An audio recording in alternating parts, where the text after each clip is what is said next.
Hey guys, I'm Tara. Welcome back to my channel. For those of you who don't know me, I am a physical therapist and a yoga teacher, and I specialize in providing therapeutic yoga for those with pelvic health issues or chronic pain. So today I wanted to come on here and share with you guys 3 yoga poses that can be really helpful at relaxing and stretching the pelvic floor muscles. This is really good for anyone who is dealing with issues such as pelvic pain or issues related to urinary functions such as urinary urgency or frequency. And it's great for men or women dealing with those issues. If you have no idea what the pelvic floor is, I do have a video where I go over what the pelvic floor muscles are, and I will put a link to that in the description down below. So this is the second video I'm filming in my new yoga studio on Long Island. I'm in East Setauket. I have a few new decorations up, so I'm super excited about that. So if you're interested in working with me one-on-one in person or virtually, I will leave a link below to my email and you can contact me that way. So with all that said, we will now get into our 3 yoga poses to help relax the pelvic floor.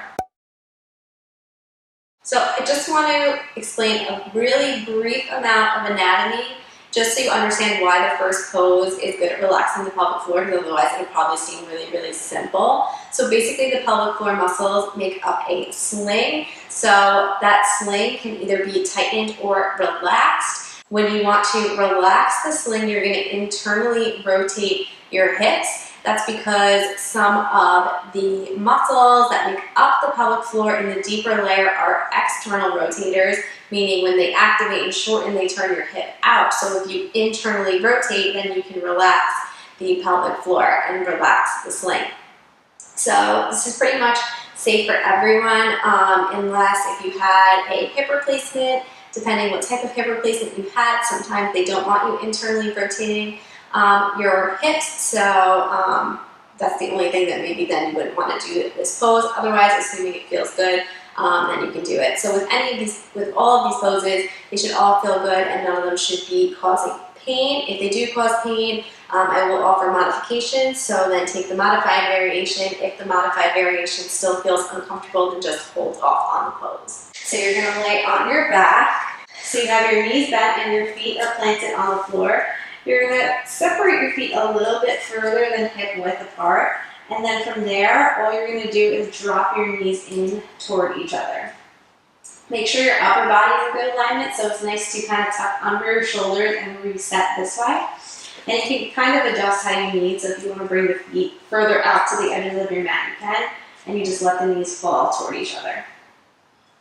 So this is internally rotating our hips, like I was kind of describing before, which relaxes the pelvic floor muscles, as opposed to if we went out this way, that's going to tighten the sling, although we will do a little bit of a stretch like that, because it does help open through the hip adductors, but yeah. So for this pose, you're just literally letting the knees fall in toward each other, and then working on belly breathing, so diaphragmatic breathing, and letting the pelvic floor relax, letting the low back relax. If you don't know how to do diaphragmatic breathing, I do also have a video on that, and I will link that down below for you, because that's a really good way to relax the body and in turn relax the pelvic floor muscles. Okay, so you're just laying here, relaxing, and doing your deep breathing. You can also place your hands kind of on the pelvis if you want to just focus in on that area as well. So that's the first stretch. So our second yoga pose is going to be Happy Baby, and there's 2 ways you can do Happy Baby.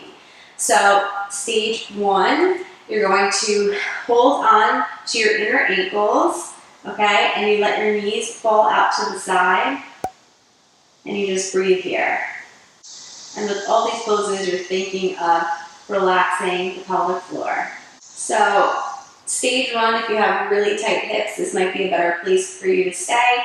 If you have any issues with bone density, osteopenia, or osteoporosis, stay with stage 1 to keep your low back safe.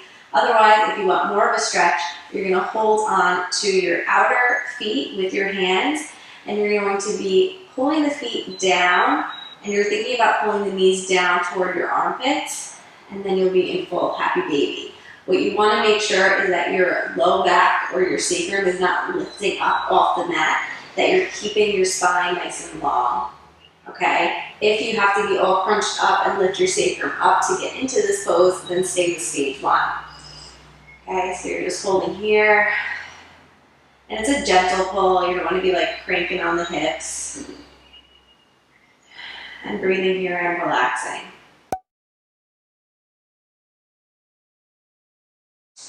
So happy baby pose is one of my favorites at stretching the pelvic floor. It works really well, and both are great. Like this deeper stretch does get into the pelvic floor a little more, but I find that when you do the modified, it's a little bit more relaxing. So choose what works best for you.